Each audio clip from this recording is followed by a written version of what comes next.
নিষিদ্ধ ঘোষণার পরেও থামেনি ছাত্রলীগের তৎপরতা। এবার সরাসরি ডাকসু সংলগ্ন ভবনেই পোস্টার লাগিয়েছে ছাত্রলীগের নেতাকর্মীরা। গভীর রাতে লাগানো এসব পোস্টার ঘিরে শনিবার সকাল থেকেই উত্তপ্ত হয়ে ওঠে ঢাবি ক্যাম্পাস।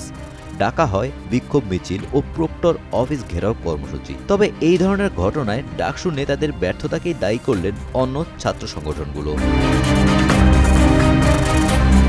শনিবার রাত ১:৩০টার দিকে ছাত্রলীগের ঢাকা বিশ্ববিদ্যালয় শাখার পলাতক সভাপতি মাজারুল কবির শয়নের ফেসবুক পেজ থেকে একটি ভিডিও প্রকাশিত হয়। সেখানে দেখা যায় বিশ্ববিদ্যালয়ের মধুর ক্যান্টিন, কেন্দ্রীয় লাইব্রেরি, মসজিদ, কলাভবন, ডাকসু ক্যাফেটেরিয়া, চারুকলা সহ বিভিন্ন হলের দেয়ালে বাংলাদেশ ছাত্রলীগের সকল রাজবন্দীদের নিঃশর্ত মুক্তি চাই সংবলিত পোস্টার লাগানো হচ্ছে।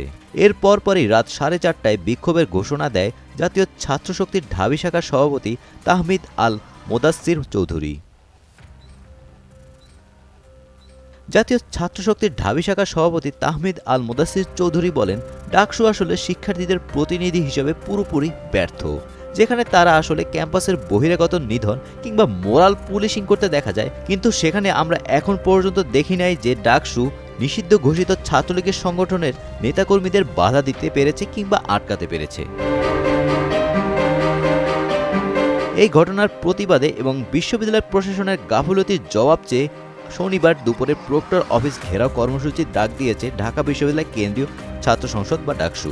শনিবার সকাল ৬টায় ডাকসুর সমাজসেবা সম্পাদক এবি জুবায়ের প্রক্টর অফিস ঘেরাওয়ের এই কর্মসূচি ঘোষণা করে।